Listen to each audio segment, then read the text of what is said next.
Good afternoon, everybody. Welcome to our PARC seminar. It's lovely to see you here and to welcome everybody online. We're delighted as the Periphery Africa Research Centre to welcome Professor Shose Kessi, who's going to be talking to us today. Shose is the Dean of the Faculty of Humanities at the University of Cape Town and Professor in the Department of Psychology.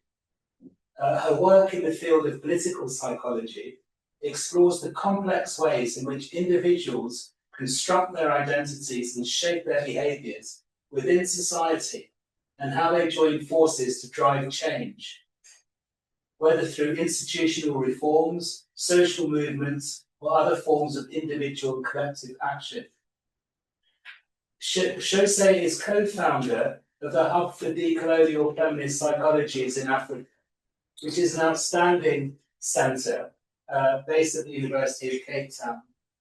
It's a space for research and academic work that embraces a decolonial and feminist aesthetic and praxis for psychological work in South Africa. Shose is also the co-founder and first chairperson of the UCT Black Academic Caucus. She has published on the psychology of racism in higher education and other decolonial and African-centered approaches to psychology. Shose, we're delighted to welcome you to Bristol. Over to you. Right, I'm going to stand. Sure. Good afternoon, everyone. It's such a pleasure to be here. Thank you, Leon, for the invitation and the introduction. I'm going to be talking about a little bit about Rhodes Must Fall and the Black Caucus at UCT, and so it's really special to be in Bristol, where you took the statue down with your own hands. So I'm going to tell you a little bit about what happened 10 years ago at UCT and what's happened since then. And so keeping with the theme of African epistemic leadership, I want to focus on the decolonial turn at the University of Cape Town in the past 10 years. And talking about African epistemic leadership through the lens of Rhodes Must Fall and the different modes of resistance and protests, political and intellectual leadership during that time, but also, and importantly, what kinds of bureaucratic responses or bureaucratic reforms happened or were made possible as a result of the protests. There were many issues that were raised by the students at the time, and there's been many successes, I would say, around curriculum transformation, changes in institutional culture, demographic deracialization, and the insourcing of labor. And I'm going to provide some examples of those changes, but the core of the talk is really about how we move from these critical, epistemic, and material provocations to real and concrete bureaucratic and structural transformation.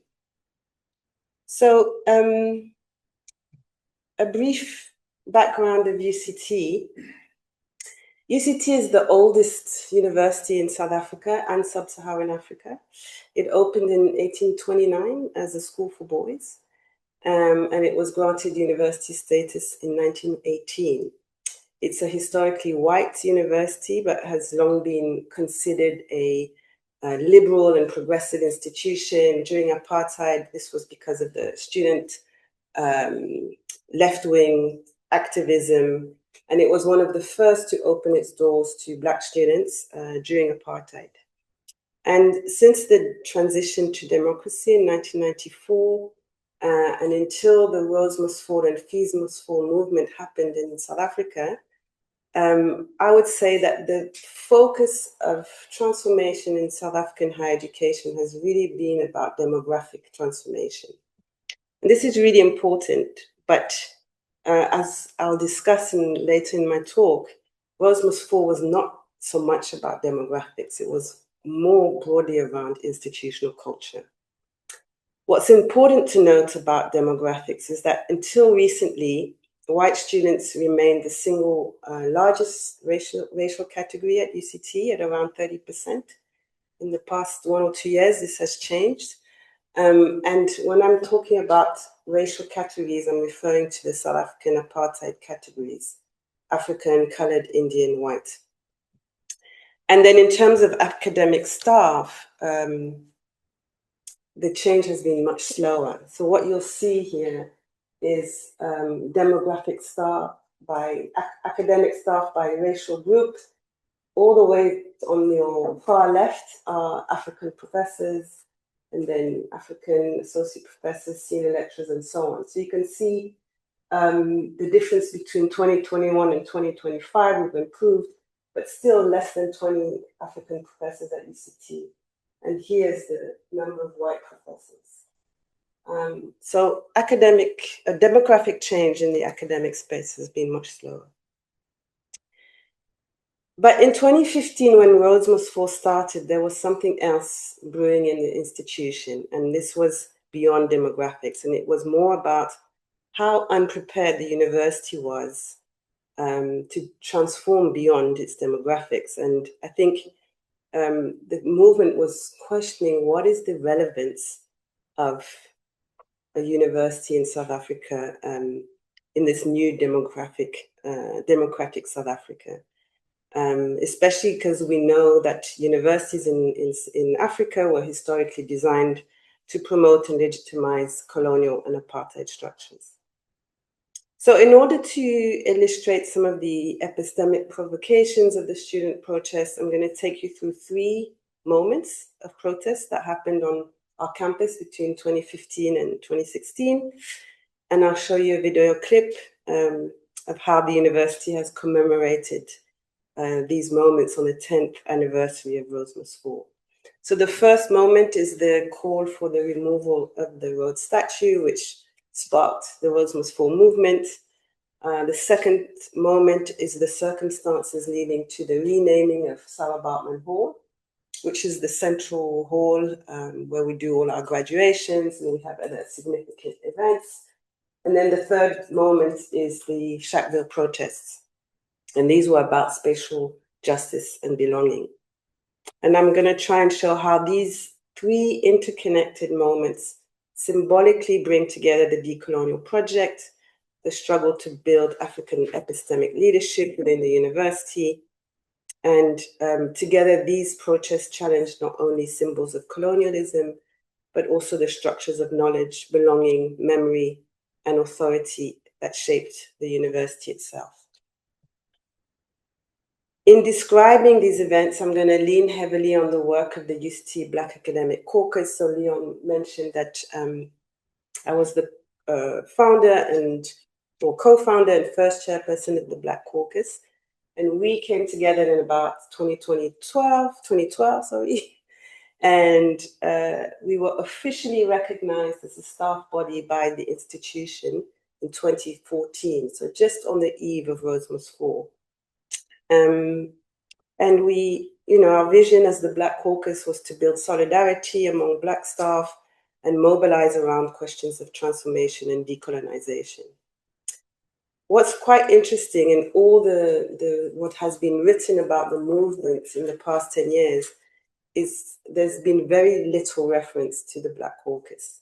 But actually BAC was very instrumental in supporting Rhodes Must Fall, and importantly, in institutionalizing in very concrete ways many of the ideas emerging from the student movement. So the first moment was the throwing of human excrement on the statue. So the Rhodes Must Fall movement started at UCT on the 9th of March 2015, when our former student, Umani Matrele, threw human excrement at the statue. And this occurred, so this was about 2 decades after South Africa's transition to democracy in 1994, and it was very much an contemporary act of resistance to colonial legacies, including the extant Eurocentric foundations of our institution. And when I arrived at UCT in 2011, I conducted a study on institutional racism at UCT, and I encountered an institution where there were very few Black scholars, and in which Black students often felt marginalized, isolated. And some of the things they spoke about were, daily experiences of racializing discourse around standards and performance, curricula that disregarded African knowledges and practice, being absent from key institutional committees and decision-making roles, segregation in classrooms, in residences. Students said things about being subject to additional scrutiny and assessments. Also spoke about the artifacts and names allocated to spaces on campus which reified a colonial aesthetic. And also importantly, the language issues. So having English as your mother tongue was advantages. And so during Rhodes Must Fall, the students referred to the phrase Black pain to describe their affective experiences, with many illustrations of the visceral responses and rage that it evoked. So the throwing of this human excrement on the statue was a poignant response to what the students referred to as collective Black pain. So the poo was sourced from a portable toilet on the Cape Flats. And it was, the protest was designed to juxtapose the white privileged establishment with the shame of township life on its doorstep. And as my colleague Sibonile Mpendukana says, expressed to the material indignity of easily available shit. And this is an extract from his PhD thesis, where he says, above all, it is the origins of the human excrement, where it was sourced, and the political and socioeconomic space of lost hope and encroaching disillusion within which portable toilets are framed, that carries the force of the action. The material presence of the poo accentuated the vulnerability of Black subjects as people unable to remove their bodies and wastes from public scrutiny. It is a suggestive gesture that pokes the failings of democracy and brings the two worlds into contact, a literal moment of shit spilling into colonial heritage and white privilege. So this form of protest came as a bit of a shock to this white progressive liberal establishment, and the university decided to call for an engagement with the protesters. So, the university management felt, let's get together and talk about this. And at the same time, people inside and outside of the university labeled the students as deviant. So as a response to this, the Black Academic Caucus issued a public statement on the 24th of March, 2015. And I think it's important just to give you a sense of what the kinds of epistemic disagreements were happening at the university. So I'm going to read it for you. We said, in response to the campaign, the university has called for broader stakeholder engagement through dialogues and seminars. However, the proposed mode of engagement and resolution activates the old bifurcation and of the emotive and the rational that emerged in the service of conquest and colonization. From the Cape to Cairo, there is the shadow of Rhodes's equal rights for all civilized men south of the Zambezi. The discourse around the student-led protests has included language about unreasonable and uncivilized behavior, and racial epithets have been used in reference to the students. The reason-emotion binary has a long colonial history where protest and anger at injustice are implicitly coded in gendered and racialized ways to dismiss legitimate critique. The statue, other symbols on campus, and the general response to this movement speak to the racist and violent history of Rhodes, his image, and our institution.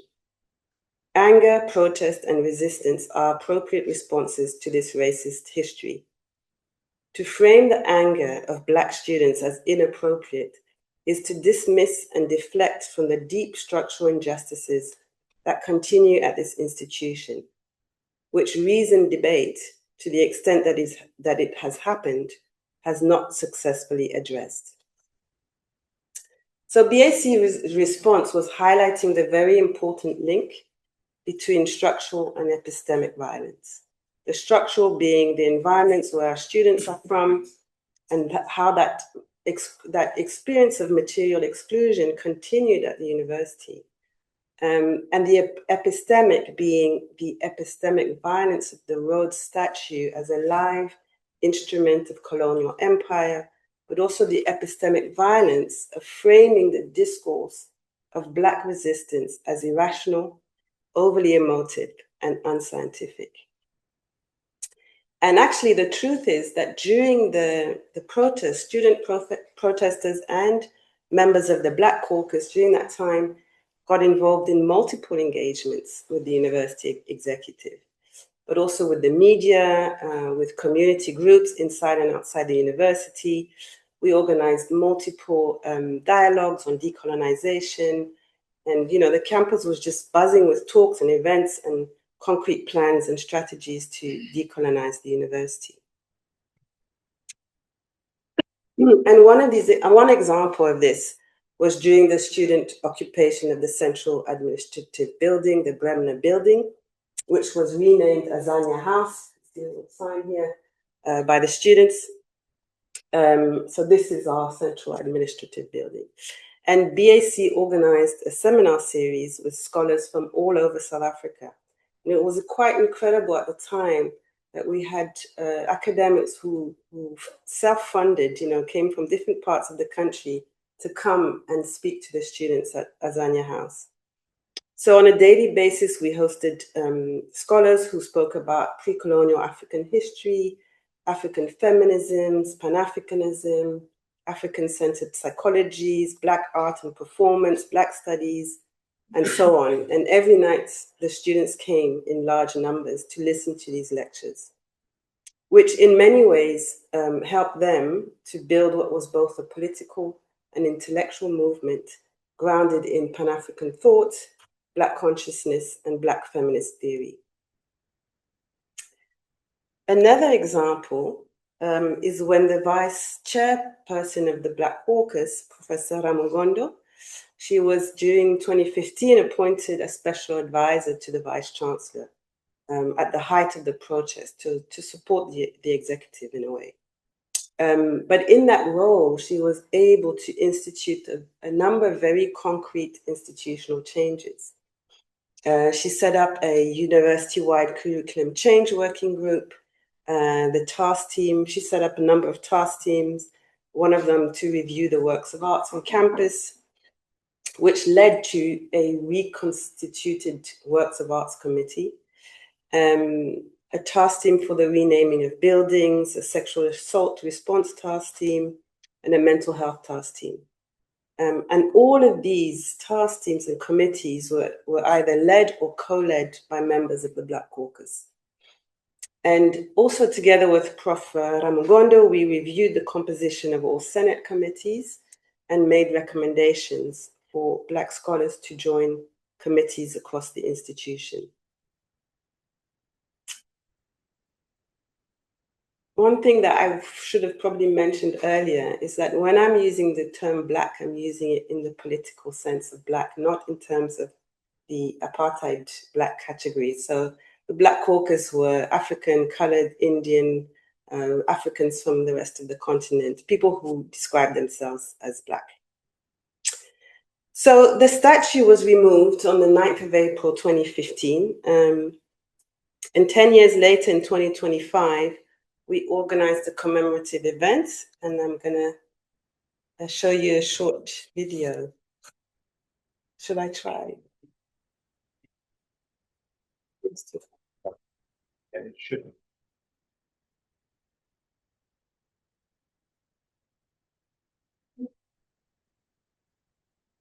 Yes.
Okay, so I'm going to move on to the second moment, which is the story of Sarah Baartman at UCT.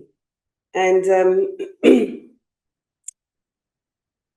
you know, both in the student movement and in the Black Caucus, we realized that mobilizing ourselves around this common identity of Blackness was not easy or straightforward. South Africa is a very deeply racialized country, and society, and relationships between Africans, coloreds, Indians were quite strained at times. And the issue of xenophobia was also salient at times as well. But the main concern at that particular moment was the question of gender, the gender question. And within the student movement as well, we saw there were many divisions, and we saw splinter groups emerging, such as the Radical Black Feminists, the Trans Collective, amongst others. And in the BAC, we started the BAC Women's Collective. And these were in response to how questions of gender and sexual diversity were being undermined or ignored within our own conversations around decolonization.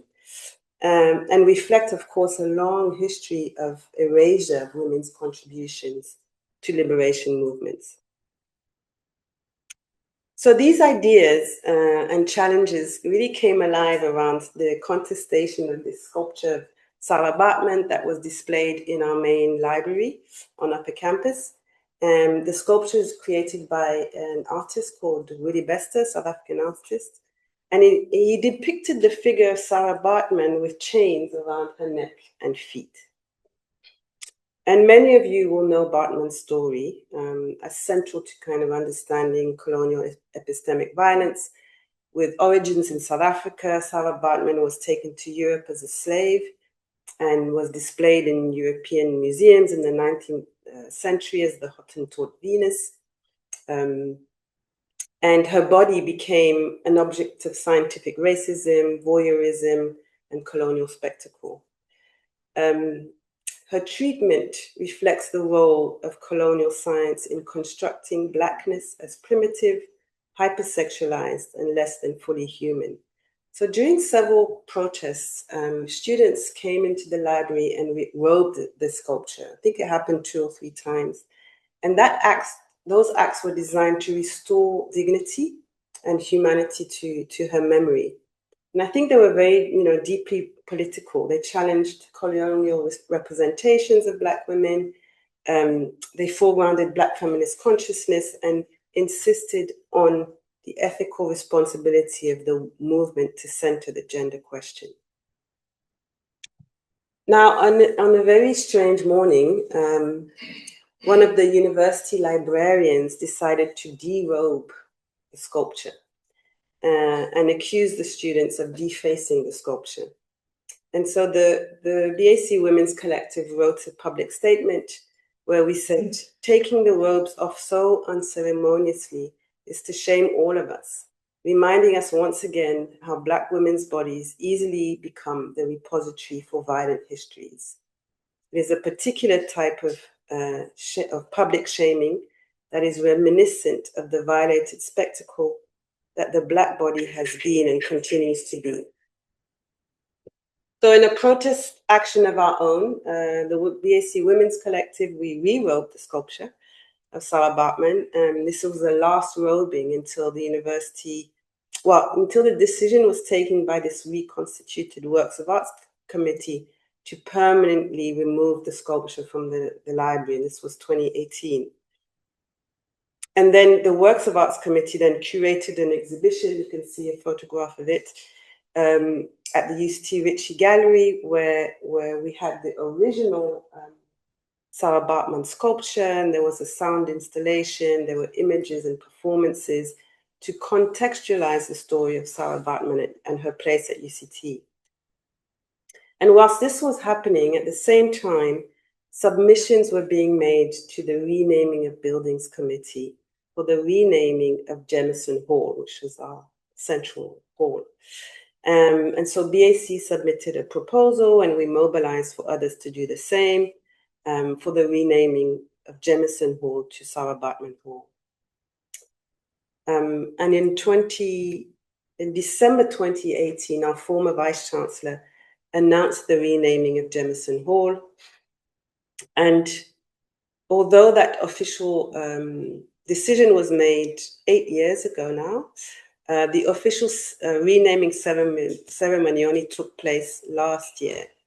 So I had a clip to show you, but I think we're kind of running out of time. So it's available for anybody who's interested. But I think this is a very powerful example of how what started as a student protest then led to a renaming of a building through the committees, like the Works of Arts Committee and the Naming of Buildings Committee, which the Black Caucus was very instrumental in reconstituting.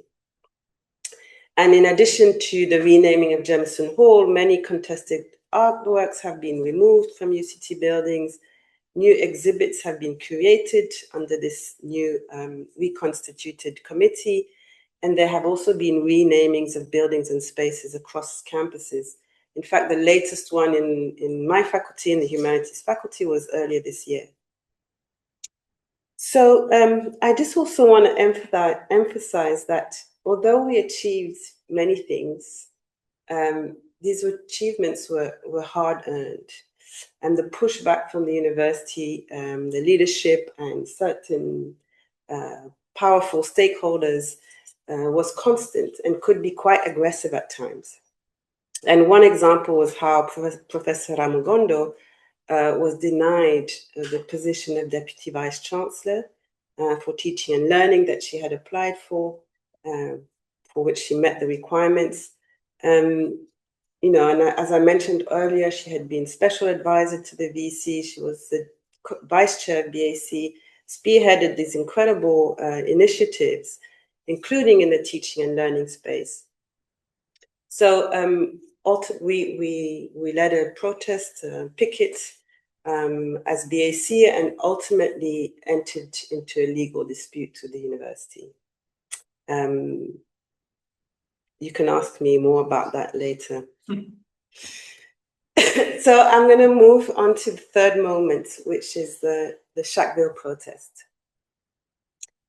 So at the beginning of 2016, in February 2016, when we start our academic year, students erected a shack in the middle of campus and called it Shackville. And Shackville is an invocation of Sharpeville.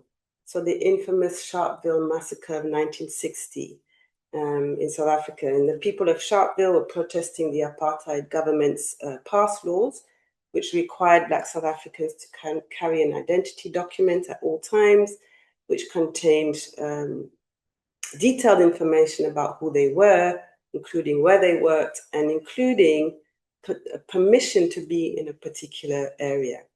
So very much designed to restrict and control the movement of Black people. So Shackville was a deliberate act of spatial reclamation to sharply highlight the plight of inadequate housing for students at UCT. And by using the shack as a symbol of protest, the students were also highlighting that Cape Town as a city remains marked by a profound housing injustice that working class communities have asserted through land occupations and shack settlements. And the shack is the ultimate sign of undignified and precarious human settlement for indigent people in South Africa. It's also important to note that Shackville was a response from students who had been denied a space to gather and continue their political and intellectual movements following the end of the occupation of Azania House. So Azania House was at once an occupation, but it was also a practice of homing. Students gathered, they sang together, they shared meals together, they learned and organized from this place together. So although, like in all occupations, it was a tactic to put pressure for change, but it also became a place of belonging. And the practice of space making is about sociability, community, and ultimately a sense of belonging. So Azania House and Shackville were assertions and claims to belonging. They were deliberately disruptive. They highlighted the complex relationship between the violence of the disempowered versus the normalized violence of powerful institutions. And management responded by calling in the police to remove the shack.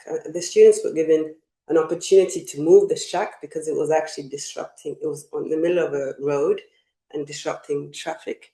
But they were not willing to remove it, and so the police were brought in, and it became a big confrontation between students and police.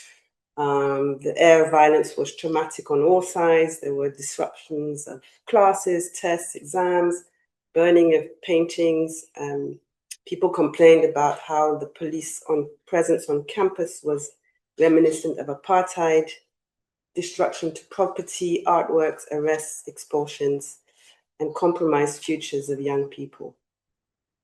So as a mechanism to deal with the aftermath of Shackville, where many students were arrested and charged, the students proposed to the university management a Truth and Reconciliation Commission. And this was so interesting because, you know, given how the TRC in South Africa has been proclaimed, it would have been very difficult for management to refuse to do this.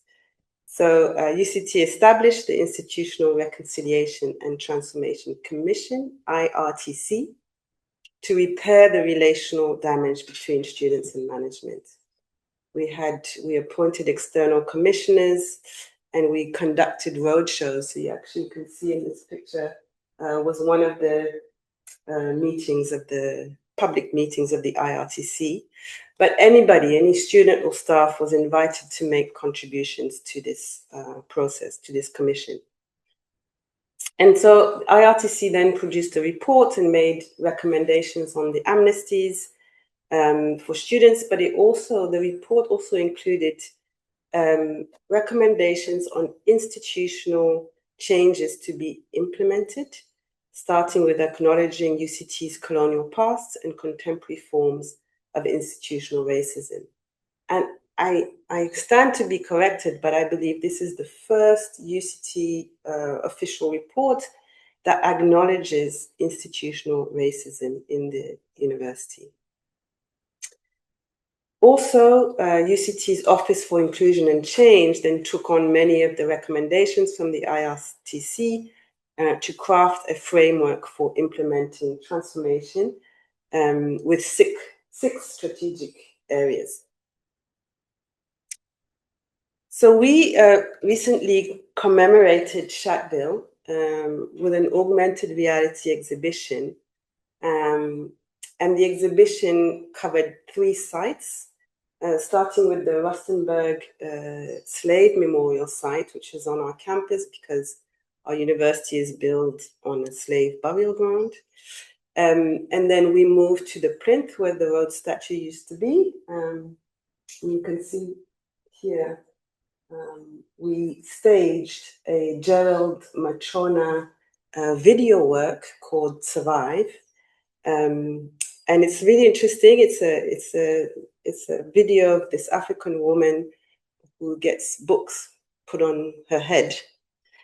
And my colleague George Mahasha describes it as invoking the traditional, so carrying wood being replaced by the carrying and balancing of different histories and knowledges, which he describes as an impossible thing to deal with. And then the third space of the augmented reality exhibition was on the plaza in front of the Sarah Batman Hall, where we reconstructed the shack, a digital shack. And also as part of that exhibition, there were voice prompts. So you can click on these voice bubbles and listen to interviews with people at UCT who were remembering Shackville, but the protests in general. And I think what's really powerful about this exhibition is that it can actually be there forever, as long as we keep updating the software. Okay, so I want to bring it to a close, but I think what I've been trying to do with these 3 moments or snapshots of Rhodes, of Saar Bartman and Shackville,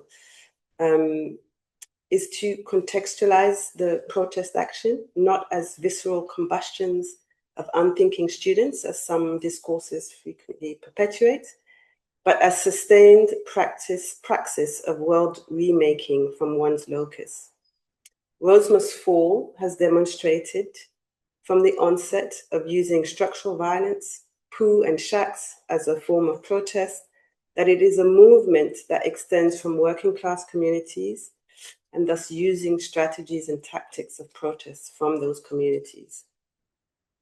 And these movements forced UCT to confront the colonial foundations of its institutional culture and to reconsider whose intellectual traditions, experiences, and epistemologies were recognized as legitimate. And in doing so, they opened pathways for African-centered scholarship, curriculum transformation, aesthetic change, and new forms of institutional leaderships. And, as mentioned in the video and through some of the examples I've given, there have been many gains. We have witnessed the insourcing of workers, renamed buildings, new artworks, gender-neutral toilets, and others. And also every year at UCT, we host a decolonial summer school that brings together students and local and international scholars to regularly ground ourselves in decolonial ideas and debates before the academic year starts.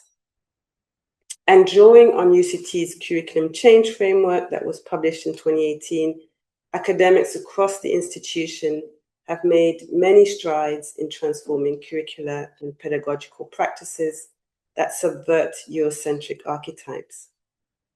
And we've seen as well from university reports that there's been significant changes in the demographic profiles of students mostly, but also staff, the increase in Black scholars in senior academic roles and leadership positions, as well as the reduction of the racial attainment gap of students. Excuse me. The national impact of Rhodes Must Fall reverberated across the city and the country. At least 20 statues were defaced across the country in 2015.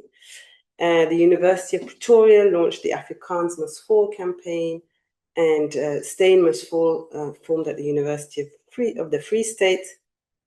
And globally, there have been Must Fall protests in Malawi, Senegal, Ghana, France, the Netherlands, the United Kingdom, and the United States, highlighting the global and transnational impact of the movement. You'll recognize this one.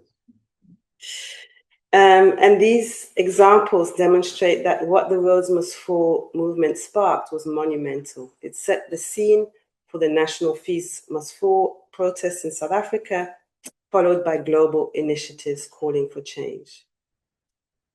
And so I leave you with a theory of change for higher education institutions. It's a work in progress, but what I'm basically suggesting is that I think what's really important to just remember is that epistemic violence and structural violence are deeply intertwined, and that power circulates and intersects at the level of the material, the bureaucratic, and the everyday. And so within this context, multiple forms of protest not necessarily emerge, whether it's intellectual leadership like curriculum change, whether it's political protest and bureaucratic interventions, pressure campaigns, legal suits, building community and broad national and transnational solidarity networks. These happen at different levels of intervention, from individuals to communities to institutions to national and global decision makers. I don't think I want to go through it in detail, but it's there if you want to refer to it. And I, in closing, I think it's really important to for me to say something about the importance of memory and commemoration, because I've spoken in my talk about how we've remembered Rhodes Must Fall, Shagville, and Sarah Bartman. And I always ask myself, you know, when we do this, who is it that we're remembering? How are we remembering it or them? And what the experience of memorialization evokes. You know, are we just doing these fancy videos and feel-good moments, or how do we guard our institutions from forgetting, but also how do we guard our institutions from sanitizing the advances that were made through decolonial resistance and reform? And this year in South Africa marks the 50th anniversary of the 1976 Soweto uprising. It marks the 30-year anniversary of the Truth and Reconciliation Commission, yet structural and epistemic violence is still rife. So we should ask ourselves, or at UCT definitely we should ask ourselves, how should we remember Rhodes Must Fall? Thank you. Okay.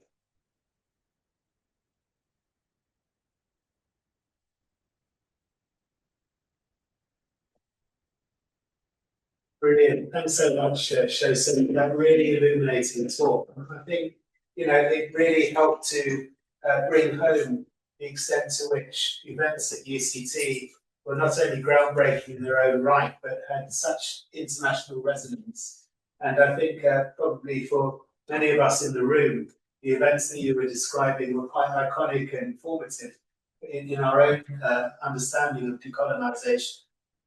So thank you for that, and also for sharing the personal aspect, which I think is came through very powerfully, and I think helps to bring home some of the affective aspects of the journey that you've been on, which has been one of institutional struggle.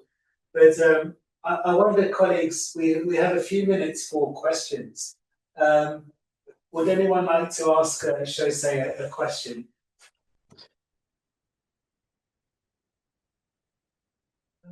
In terms of curriculum, was there a sort of a movement to change up?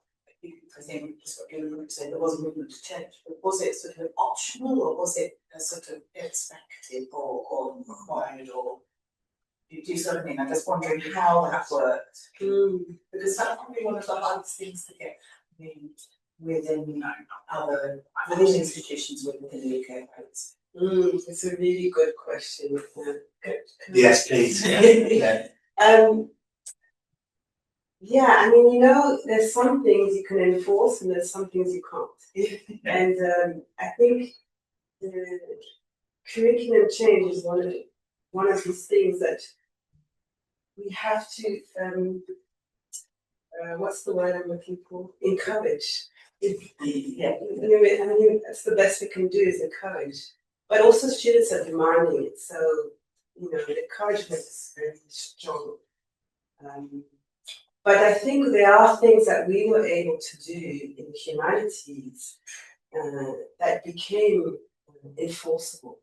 So we started this project called Kenisa, and Kenisa was basically transforming at first year undergraduate level, every single department needed to offer one Kenisa course, and this was a pedagogically enriched course.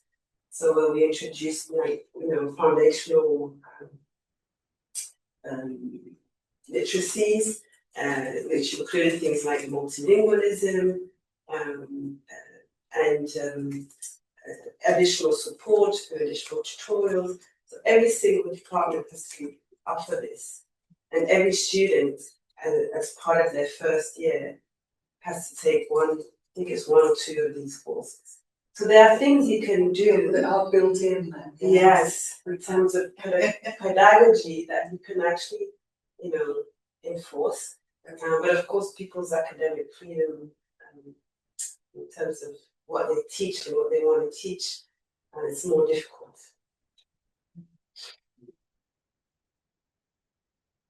Thank you. Are there any other questions colleagues would like to ask? Or I wonder, Rob, are there questions from colleagues online? There's a lot of people online, but they're being shy. Okay. It's 50. 50. All right. Yeah. All right. Well, I mean, whilst we're... Oh, we had a question, yes, please. Yeah, thank you for the talk and the sets and all that. I'm just wondering about what you're setting out is how bureaucracy and institutions can be changed, as opposed to the idea that institutions are not tenable and that alternative institutions are required. And I would tend to agree with that line, but I also wonder how you kind of sustain that, particularly when you're talking with students. I was struck with the video, the 10th anniversary, that's kind of really marking and celebrating what was achieved in 2015, and where all the voices were saying not enough has happened. You know, who were concerned that it's not going quickly enough, which is always the issue with community-based change. Yeah, I'm just wondering how you sustain. It's a big question, but it's one that I think. Yeah, it's a fundamental question. It's how we. What I was trying to do is to say, we can institutionalize some of these things, but it's true that it's very tricky. And the one thing that I have found particularly tricky is when Black people come into leadership positions, people tend to sit back and relax because now we've achieved change, and so this person is going to do everything for us, and so we don't need to do anything anymore. And I think we've seen a little bit of that at UCT. We've had several vice chancellors in a row who've been Black Africans, South Africans, and I think BAC in some ways retreated a little bit because now we've got this new. But it's impossible for anybody in a leadership position to sustain this kind of work if there isn't support from other parts of the institution. So I would say there needs to be Black caucuses or similar organizations where academics take a leading role in ensuring that change is sustained. Because students come and go, 3 years and they're out. And so there needs to be a group of people who continue that. And being in a management position, these are not always the people who lead or take the intellectual leadership to make sure those changes are sustained. So yeah, that would be my suggestion.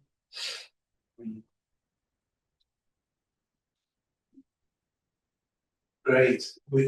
Any questions? Okay, all right. So I kind of follow that up, if I may, use my chair's prerogative to ask you a question, and it's really a follow-up from that, because our own experiences of decolonizing work at Bristol, we had a lot of energy around the time of the fall of the Colston statue, and there were various initiatives, bottom-up initiatives that took place. There was a kind of a working group that was set up across the university. An anti-racist committee was set up. One of the things that we noticed at the time was that many of the people that were actually tasked with making change were themselves Black. And this put quite a, whilst on the one hand it's understandable because in many cases they've been leading the struggle themselves, on the other hand, the implication was that it became a matter for Black staff and students to primarily have to deal with an emotional as well as an intellectual and other kinds of costs involved. I wonder as a Black leader at UCT, how it's impacted on you and your other Black colleagues that have taken up these challenges at an institutional level. Yeah. I know my colleagues, but also actually students in Rhodes Must Fall used to also mention this a lot, which is, transformation should not be just our burden. It's a shared burden. But of course, because of who we are, I don't know what the alternative is. So if I don't work towards this, I don't know how to be, So yeah, I think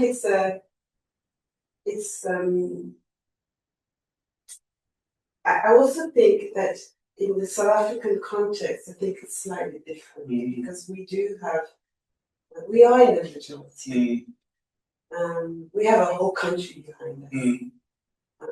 So I think that burden is shared in different ways, and we feel supported in different ways. I can imagine that for Black scholars in the UK institution, it would be different. But one of the things that I've always, so when I took on the deanship, I obviously had to relinquish my roles in the Black Caucus. But one of the things that I had envisioned for the Black Academic Caucus was that we need to develop national, transnational, South-South, global solid networks of solidarity. Because we can't change UCT in a vacuum. And I guess it's the same for any institution. We don't change in a vacuum. So whatever we're doing has to have some kind of broad buy-in, for it to be sustainable and effective. Okay, thanks for that. Okay, was there one further question you had? And I think we've got time for one more, then we'll have to unfortunately stop. Sort covered it a little bit by the situation that you've got that's going to be more about workers and people within your own institution. Whereas here, when the statute came out, which is seen as a great thing, and it was a great thing, but it was also a time when we were having COVID, and we were communicating. We would have these huge meetings where anyone from the whole university could join. And I worked for the student inclusion team, and some of the commentary about the classmates that were particularly on the scheme that I'm on, which is for students from Bristol, it's called Bristol Scholars, and the majority of them are people from Birmingham. And I was really shocked because it was very legend racist. And it was like, oh, they sort of cracked out of their shells to say it on something that was a university-wide chat space at that particular point in time. And I was, it was just a reminder, yes, they're still there, kind of thing, rather than a feeling of, oh, I thought that's gone. It was just, and it's just something that I think as the university we need to remember that we still have an issue. Absolutely. As across the world, probably, but it's an important reminder. Sorry, that wasn't a question. Thank you for their contribution. Okay, so I think we've come to the end of our time. So, Shose, it just remains for me to thank you very much on behalf of colleagues in the room, but also colleagues online who've joined us for your wonderful talk, illuminating. Thank you very much indeed.